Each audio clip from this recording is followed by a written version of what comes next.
இன்ஃபோசிஸோட profit மட்டும் 6,822 கோடி last குவார்ட்டரில். ஆனால் அவங்க வந்து 400 எம்ப்ளாய் புதுசாக ஜாயின் பண்ணாங்க. அவங்களோட இன்டர்னை வேலையை விட்டு தூக்கிட்டாங்க. இன்டர்னோட சேலரி ரொம்ப கம்மியாக தான் இருக்கும், எனக்கு தெரிஞ்சு 3 லட்சம் இருக்கும் மேபி. 400 3 லட்சம் 12 கோடி வரும். அவங்களோட ப்ராஃபிட் வந்து 6,112 கோடி. ஆனால் அவங்க 400 பேர் தூக்கிட்டாங்க. ஒரு 12 கோடி லெஸ் பண்ணு சொல்லி பண்ணியிருக்காங்க. அதே மாதிரி புதுசாக யாரையுமே ஜாயின் பண்ண வைக்கல. அப்படின்னா என்ன அர்த்தம்? அவங்க வந்து ப்ராஃபிட்டில் ரொம்ப ரொம்ப பார்த்து பண்ணுறாங்க செலவை. ஏன்னா 12 கோடி வந்து அவங்களுக்கு சின்ன அமௌண்ட் இருக்கலாம், ஆனால் அந்த சின்ன அமௌண்ட்டு கூட வீணாக போகக்கூடாதுன்னு சொல்லி அவங்க பார்த்து பண்ணுறாங்க. ஏன்னா அவங்களுக்கு ஷேர் ஹோல்டரு ப்ராஃபிட் அது ரொம்ப ரொம்ப முக்கியம். ஒரு கம்பெனியில் ப்ராஃபிட் ரொம்ப ரொம்ப முக்கியம். ஸோ நமக்கு வந்து ஈக்விட்டி ரொம்ப தேவை. ஈக்விட்டி இருந்தால் தான் அந்த கம்பெனி தேவை. இதே மாதிரி தான் எல்லா கம்பெனி மேக்ஸிமம் கம்பெனி பண்ணுவோம். ஸோ அதில் நம்மக்கிட்ட ஒரு ஈக்விட்டி இருந்துச்சுன்னா நமக்கு ஒரு க்ரோத் கிடைக்கும், பொட்டென்ஷியல் இருக்கும். ஓகேவா? எந்த கம்பெனியாக இருந்தாலும் ஃபேஸ்புக்காக இருக்கட்டும், கூகுளாக இருக்கட்டும், எல்லாமே அவங்க கம்பெனிலேருந்து ஆட்கள் தூக்கிட்டே தான் இருக்காங்க. காரணம் அவங்க ப்ராஃபிட்டு ஸ்ட்ராங் படுத்தணும் தான் இது பண்ணுறாங்க. ஸோ அதனால் கண்டிப்பாக எம்ப்ளாயோட நம்ம ஒரு ஷேர் ஹோல்டர் ஈக்விட்டியாக இருக்கிறது தான் ரொம்ப ரொம்ப ரொம்ப முக்கியம். ஸோ அதனால தான் சொல்கிறேன், இன்வெஸ்ட் பண்ணணும் ஈக்விட்டியில். ஒரு ஈக்விட்டி இருந்தால் தான் ஸ்ட்ராங்காக இருக்க முடியும். ஓகே, நவல் ரவிகாந்தோட புக்கில் கூட போட்டிருக்கு ஈக்விட்டி எவ்வளோ முக்கியம்னு சொல்லி. ஸோ அந்த புக்கு கூட பண்ணிங்க. ஆனால் சூப்பராக இருந்துச்சு எனக்கு, ஈக்விட்டி எவ்வளோ முக்கியம்னு சொல்லி. ஓகேவா? லாரி எல்லாமே கார்பரேட் தான் ஆப்ரேட் பண்ணுறாங்க. அவங்க ரேட்டை ஜஸ்ட்டு கூட்டிட்டாங்கன்னு வச்சுக்கோங்க, நம்ம எல்லாத்துக்கும் ப்ரெஷர் வரும். ஓகேவா? நம்ம கையில் எதுவுமே இல்லை. நமக்கு அந்த அளவுக்கு சேலரி இன்க்ரிமெண்ட் பண்ணுறாங்கன்னா இல்லை. ஆக்சுவலி மெடிக்கல் பில்லை கூட்டிட்டா நம்ம அதுக்கு எப்படி மெடிக்கல் போய் தான் ஆகணும். ஸோ எல்லாமே ஒரு இன்டர் கனெக்ட். நமக்கு எந்த ப்ராஃபிட் வருது, நம்மளோட ஃபிக்ஸ்டு க்ரோத்து. ஸோ அதனால் நமக்கு ரொம்ப ரொம்ப கஷ்டம். அதான் நம்ம வந்து இன்வெஸ்ட் பண்ணுங்கிறது. ஓகே, கம்பெனி எல்லாமே ப்ராஃபிட் தான் பார்ப்பாங்க. ஸோ நம்ம அந்த கம்பெனியில் கொஞ்சம் இன்வெஸ்ட் பண்ண தான் நமக்கு ஒரு நல்ல வெல்த்தை நம்மளால் க்ரியேட் பண்ண முடியும். ஸோ வெல்த் க்ரியேஷனுக்கு முக்கியமான வந்து ஈக்விட்டி கண்டிப்பாக இருக்கணும். ஓகே, இப்போ அரிசி, சோப்பு, பைக்கு, காரு எல்லாமே கார்பரேட்ஸ் கையில் தான் இருக்குது. ஸோ அவங்க ரேட்டை கூட்டினா நம்ம வந்து வேறு ஆப்ஷன் வந்து ரொம்ப கம்மி. ஸோ அதனால நம்ம அவங்ககிட்ட தான் போய் ஆகணும். ஸோ அவங்க ப்ராஃபிட்டை வந்து கண்டிப்பாக இதே பண்ண மாட்டாங்க. ஏன்னா எம்ப்ளாயி அதிகமாக ஃபயர் பண்ணிடுவாங்க. ஃபயர்னா வேலையை விட்டு தூக்கிடுவாங்க. ஸோ அதனால் நம்ம வந்து கண்டிப்பாக கொஞ்சம் இன்வெஸ்ட் பண்ணணும். ஈக்விட்டியில் கண்டிப்பாக வச்சுருங்க. நீங்கள் வயசு கம்மியாக ஈக்விட்டியில் கண்டிப்பாக ஒரு போர்ஷனை கண்டிப்பாக வச்சுருங்க. ஓகே, ரொம்ப செட் பண்ண வேண்டாம். லைட்டில் கொஞ்சமாக ரொம்ப கம்மியாக அப்பப்போ லைட்டாக வாங்குங்க. ஸோ ஓகே, விழுந்துச்சுன்னா கண்டிப்பாக பாருங்கள், ஏன் விழுந்துச்சு, டெம்பரரி ரீசனாக பெரிய ரீசனாக பார்த்து பக்குவமாக இன்வெஸ்ட் பண்ணுங்கள். ஓகே, அதே மாதிரி வில ஆப்பர்ச்சுனிட்டி பார்த்துக்கிட்டே இருங்க. ஓகே, அதே மாதிரி வாரன் பஃபெட்டோட 98% வெல்த், ஆக்சுவலி 90% மேலே உள்ள வெல்த் வந்து அவர் 60 வயசுக்கு மேலே தான் வந்து கேட்டே இருக்கான். அதான் அவங்களோட காம்பவுண்டிங்கோட பவர். ஓகே, அவர் 60 வயசு வரைக்கும் அவர் ரொம்ப கம்மியாக தான் வச்சுருந்தாரு, மில்லியன் கணக்கில். அதுக்கப்புறம் தான் அவருக்கு நல்ல ஒரு ஆப்பர்ச்சுனிட்டி வந்திருக்கு. இப்போ வந்து அவர் 100 பில்லியன் கிட்ட அவரோட சொத்து மதிப்பு இருக்குது. ஸோ இதுலேருந்து என்ன தெரியுமா கிளியராக தெரியுது, பொறுமையாக இருக்கணும். காம்பவுண்டிங் தான் மிக பெரிய பவர். அது வந்து ஈக்விட்டியில் வந்து நல்லா வரும். ஓகே, அதேமாரி ஒரே ஸ்டாக்கில் எப்போதுமே இன்வெஸ்ட் பண்ணுவீங்க. கொஞ்சம் வேறு டைவர்ஸ்ட் பண்ணி கொஞ்சம் போர்ட்ஃபோலியோ மாற்றிக்கணும். ஏன்னா ஒரு ஸ்டாக் பயங்கரமாக இறங்க நிறைய சான்ஸ் இருக்குது.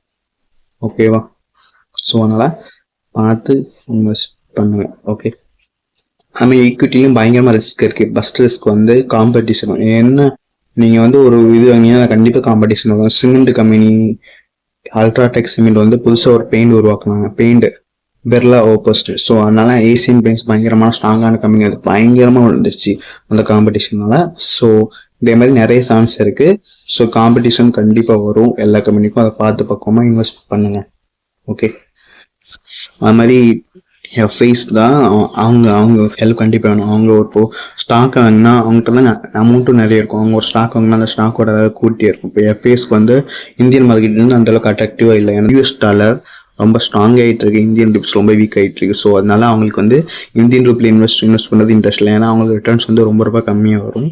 ஸோ அதனால் அவங்க வெளியே போகிறாங்க. இது ஒரு மைனஸ் தான். ஓகே, அவங்க உள்ளே வந்தால் தான் நல்லா கூடும். ஏன்னா டிஎஸ் எவ்வளோ தான் அவங்க வாங்கிட்டே தான் இருக்காங்க. பட் எஃப்ஐஸ் வந்தால் அதிகம் ஒரு நல்ல ஒரு ஸ்பீட் கிடைக்கும். ஓகே, ஒரு ஸ்டாக் வந்து அண்டர் வேல்யூவாக இருக்கும். ஏன்னா அதில் வந்து டிமாண்ட் கம்மியாக இருக்கும் வாங்குறவங்க. ஸ்டாக் எப்படி தெரியுமா ஒர்க் ஆகுது, ஒரு ஸ்டாக்கில் வந்து அதிகமாக டிமாண்ட் இருந்துச்சுன்னா அந்த ஸ்டாக்கோட வேல்யூ வந்து கூட்டிகிட்டே இருக்கும். டிமாண்ட்லாம் கம்மியாகிட்டே இருக்கும். நம்ம வந்து ஒரு அண்டர்வேல்யூ ஸ்டாக்கை பார்த்து வாங்கி வச்சுக்கிட்டோம் வச்சுக்கோங்க, அது ஃப்யூச்சரில் கண்டிப்பாக ஒரு டிமாண்ட் ஆயிடுச்சுன்னா அது நல்ல க்ரோத் கிடைக்கும். ஸோ நிறைய இருக்குது. இன்வெஸ்ட் பண்ணால் நிஃப்டி 50யோட ஒரு 10-15 வருஷம் ஆவரேஜ் சிஜிஆர் வந்து 12% கிட்ட வருது. ஸோ அதனால இது குட் ரிட்டர்ன்ஸ் வந்து கோல்டோட கொஞ்சம் அதிகமாக தான் வருது ஸ்லைட்டாக. ஓகே, இப்போ கோல்டு ஆனால் ஓவர்டேக் பண்ணிடும் போல இருக்குது. அதே மாதிரி எஃப்டி எல்லாத்தோட கொஞ்சம் அதிகமாக வருது, இன்ஃப்ளேஷனோட அதிகமாக தான் வருது. ஸோ இன்ட்ரெஸ்ட் நல்லா கிடைக்குது. ஸோ அதனால் இன்வெஸ்ட் பண்ணலாம். ஓகே, அதுமாதிரி இந்தியாவில் ஒரு நல்ல ஆப்பர்ச்சுனிட்டி இருக்குது. இந்தியாவில் வந்து 150 கோடி வேல்யூ அதிக பாப்புலேஷன். ஸோ அவங்களுக்கு வந்து ஒர்க்கர்ஸ் வந்து ஷார்டேஜே இருக்காது. ஸோ கம்பெனிக்கு ஒரு நல்ல அட்வான்டேஜ், கம்பெனி க்ரோத் ஆகிறதுக்கு. ஏன்னா ஒர்க்கர்ஸ் பிரச்சனை இல்லை. ஸோ இது ஒரு நம்பர் 1 பாயிண்ட். செகண்ட் பாயிண்ட், இந்தியாவோட ஆவரேஜ் வந்து ஏஜ் வந்து 32. ஸோ யங்ஸ்டர் வந்து ரொம்ப அதிகம், வேலை வந்து ஈஸியாக வாங்கிக்கலாம். ஸோ இது ஒரு 2வது நல்ல ஆப்பர்ச்சுனிட்டி. ஸோ 2 ஆப்பர்ச்சுனிட்டி இந்தியாவில் இருக்குது. ஓகே, அதேமாரி நிறைய பேர் வெளிநாட்டில் வேலை பார்க்குறவங்க கூட இந்தியாவில் தான் துட்டு அனுப்பி ஒரு க்ரோத் கிடைக்குது. ஸோ இது ஒரு 3வது ஆப்பர்ச்சுனிட்டி. இது ஒரு சின்ன ஆக்சுவலி லாஸ்ட் இயரில் மட்டும் 100 பில்லியனுக்கு மேலே வந்து அனுப்பியிருக்காங்க அமௌண்ட்டு. ஸோ இது ஒரு ஆப்பர்ச்சுனிட்டி. என்னன்னாலும் இந்தியாவில் வந்து யூனிட்டி கிடைக்குது. அவங்க எங்கே வேலை பார்த்தாலும் இந்தியா துட்டு அனுப்புகிறாங்கன்னா இந்தியா ஒரு நல்ல இன்வெஸ்ட்மெண்ட் செக்டர் தான். ஸோ ஓகே, ஸோ நீங்கள் வந்து ஒரு பிஸ்னஸ் ஆரம்பிக்கணும், அது ரொம்ப ரொம்ப கஷ்டம். ஏன்னா எல்லாருக்கும் மைண்ட் செட் இருக்காது, க்ரோத் பண்ண முடியாது, ஆள் எடுக்கணும், அதெல்லாம் நிறைய பிரச்சனை இருக்குது. மைண்ட் செட்டும் அந்த அளவுக்கு நிறைய பேத்துக்கு இல்லை பிஸ்னஸ் ஆரம்பிக்கணும்னு சொல்லி. வேலை கஷ்டமாக இருக்குன்னு சொல்லி நிறைய பேர் பிஸ்னஸ் ஆரம்பிப்பாங்க. ஸோ நிறைய இருக்குது. ஸோ அதனால ஒரு பிஸ்னஸை நம்மளால் ஆரம்பிக்க முடியாது. அதேமாதிரி பிஸ்னஸில் இன்வெஸ்ட் பண்ணதும் நம்மளால கஷ்டம். ஆனால் இதேமாதிரி ஈக்விட்டி இருக்குன்னா அதில் கொஞ்சமாக இன்வெஸ்ட் பண்ணலாம். ஓகே, ஒரு ஃபேக்ட்ரியாக இருந்தால் கூட அவங்க பெரிய பெரிய மிஷின் கோடி கணக்கில் வாங்கி போட்டு இன்வெஸ்ட் பண்ணி அவங்க பண்ணுறாங்க. ஸோ அதில் நம்ம ஒரு சின்னதாக அமௌண்ட் இன்வெஸ்ட் பண்ணி நம்ம க்ரோத் பண்ணலாம். ஸோ அதனால் ஒரு கம்பெனியில் இன்வெஸ்ட் பண்ணுறது ரொம்ப ரொம்ப நல்லது. ஸோ பார்த்து இன்வெஸ்ட் பண்ணுங்க. ரொம்ப லாங் டேர்முக்கு மட்டும் வாங்க இன்வெஸ்ட்மெண்ட் ஸ்டாக் மார்க்கெட். இல்லைனா கண்டிப்பாக வராதிங்க, ஏன்னா பயங்கரமாக அப்டவுன்ஸ் இருக்கும். ஸோ லாங் டேர்முக்கு வந்தீங்கன்னா கொஞ்சம் ஈஸியாக இருக்கும். ஓகேவா? நிறைய பேரோட ஸ்டோரி இருக்கும், அதெல்லாம் பார்த்து படிச்சுட்டு வாங்க. ரீசெண்டாக விஜய் கடியான்னு ஒருத்தர், அவர் ஒரே ஒரு ஸ்டாக்கை பற்றி சொன்னார். அதில் பயங்கரமாக அப்டவுன்ஸ் வந்துச்சு. ஆனால் அந்த ஸ்டாக் வந்து ஃபைனலி பயங்கரமாக க்ரோத் கிடச்சிச்சு.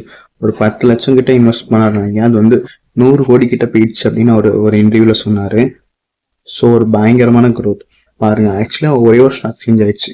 அதுமாதிரி ஒரே ஒரு ஸ்டாக் நமக்கு கீழே இவ்வளோ நிறைய வாய்ப்பு இருக்குது. எக்ஸாம்பிள் எக்ஸ்பிளாங்னு ஒரு ஸ்டாக் இருந்துச்சு, 400 ரூபா இருந்துச்சு. இப்போ டேரெக்டாக இப்போ 20 ரூபா கிட்ட தான் இருக்குது. ஸோ அதனால் எந்த ஸ்டாக்கில் இன்வெஸ்ட் பண்ணுறோன்னு பார்த்து பக்குவமாக இன்வெஸ்ட் பண்ணுங்க. ஓகே, நமக்கு கண்டிப்பாக இந்தியாவில் கண்டிப்பாக இன்வெஸ்ட் பண்ணுங்க, ஒரு நல்ல ஆப்பர்ச்சுனிட்டி கிடைக்கும். ஓகே, கண்டிப்பாக ஸ்டாக் மார்க்கெட்டில் ஒரே ஒரு போர்ஷன் கண்டிப்பாக வச்சுருங்க. உங்கள் சேவிங் ஒரு 10% ஸ்டாக் மார்க்கெட் இருக்குங்க. இது என்னோட ஒப்பீனியன். நீங்கள் கமெண்ட் கண்டிப்பாக பண்ணுங்கள். ஓகே, தேங்க்ஸ் ஃபார் வாட்சிங். பை.